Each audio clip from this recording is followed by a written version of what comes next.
Hey everybody, I just wanted to weigh in and give an opinion on all of the things that are going on as far as what's happened with George Floyd, the um, protests that have happened afterwards, the response from people that has happened afterwards, and how it all blends together. And I know that it's a sensitive subject, and I know that everybody has their own opinions on it, but I think there needs to be some light shed on some of the things that are going on and some perspective that gets put into place. And I see that there's a lot of anger, that there's a lot of things that are going on, but to sit on the fence and not really say anything about it would be doing it just as much injustice as not saying anything at all.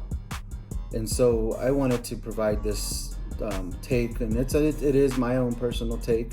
It is my own personal opinion. I own the things that I'm going to say, but I also want people to listen and try to understand. And I think the biggest thing that we need to have right now is understanding, not the things that we understand and what we've believed up to this point, but what can we learn from this, and what can we learn from each other, and what is it about other people that we don't understand, and are we being able to be open to feel and to understand and be empathetic, not only of Black people, but of our neighbors, but of our cousins, our families, our communities.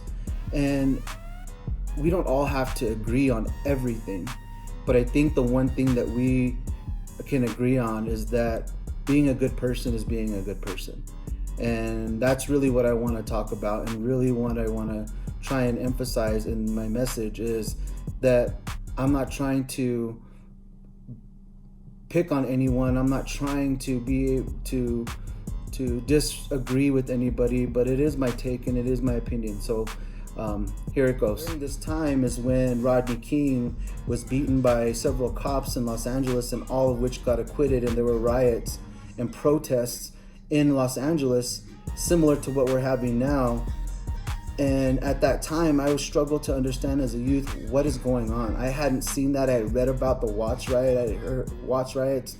I had read about other protests that had happened, but this was the first time I was actually seeing it in my lifetime and with my own eyes, and started to wonder what was going on.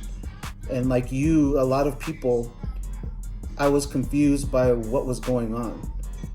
My first inclination was, why are they burning down their own community? Why are they burning down their own businesses? Why are they burning down houses? Why are they stealing from each other?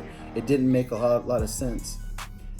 And I had to re-examine that. And the one thing and I didn't really have a whole lot of people to talk to about this, but I started to listen to the words from those artists that I listened to, such as Chuck D from Public Enemy, Boogie Down Productions, like I mentioned before. I started to really think about what is it that the anger is coming from. And I realized that it was years, centuries of oppression that was being built up at that moment because of the treatment that had been taking place against African Americans at that time. And even though civil rights has occurred, that doesn't mean that the playing field has ever been leveled. The American system was not built for African Americans to thrive. It wasn't built for Native Americans to thrive. It was for Native Americans. The goal was to eradicate and then to assimilate. The American dream was never intended for us as Native Americans, nor was it ever designed to be that for African Americans here. The point that I'm trying to make is that there is unrest and there's anger. The way that I put it to one of my friends the other day is like, it's like that bully that continues to pick at you, pick at you, pick at you, pick at you. At some point, there's gonna be a breaking point. And now you can't handle it anymore. And then you build up. And then sometimes there's those moments where the bully you can't take it anymore, and you go back out and you beat the bully. This is one of those moments where you've been beaten and beaten and beaten and beaten, and you can't take it anymore, and this is the result. And when people talk about Black Lives Matter, and I hear the arguments, and I've heard people say it, and I know that all lives matter. Everybody's life is important. Everybody's life is critical, crucial, special. We all have those people that are dear to us, and every single one of our lives is important and is precious. We all understand that. The Black Lives Matter movement and what they're trying to say isn't trying to say that nobody else's life matters. It's the reason that they're saying it is because in this United States, Black people have been looked at as less than, as not equal to, have been racially profiled. And so when they say Black Lives Matter, it's not trying to say that nobody else matters. It's trying to say that throughout the course of the history of the United States, they've been treated unfairly. So I hope that clarifies and makes it a little clearer on what it's meant by Black Lives Matter. It's not supposed to be that somehow we just all forget about all the other lives. That's not what it's about. And I think if you feel that way, I think that maybe there's a point where you should maybe check what's going on and be able to be empathetic and to try and understand what other groups of people are going through. A lot of times we focus on the me and what's happening to me. And a lot of times we don't focus on what's happening to our neighbor. How can we help them? How can we support them? How can we advocate for them? How can we be able to be there for them? And in some cases we can do that. But in a larger sense, are we able to do that for other groups of people that are facing the same kind of oppression that we are? And as Native Americans, we have a different story. We have a different perspective and a different reality, but we've also been discriminated against, experienced racism in different ways, shape, fashions, or forms. But the point is that we still experience some degree of racism, of oppression, of being held back because of the color of our skin. And so when you talk about all of these historical pieces and what's going on with protests, this affects all of us. This is fighting for civil rights and for everybody's. We're not only right now, we're wanting to support our Black brothers and sisters out there that have been going through this directly, but it also indirectly and directly affects us as people of color, because we also are going through the same things, but maybe in different ways. So lastly, I just want to say that it's not about comparing each group's struggle. It's not about comparing, well, this happened to us, or this in this moment right now. Just like a few years back when we had Standing Rock and people were rallying to be able to support Native American rights in this particular community. That was the people coming together to try and understand who we were. And people from other groups came to our support, came to advocate and to be on our side, to fight for our rights. Now, forward to now, with this incident with George Floyd, not only is it just humanistically not right, but it's an attack again on Black lives, and that it can't happen anymore. And so right now we're trying to understand how we can help and support and advocate for Black lives right now. That's the point.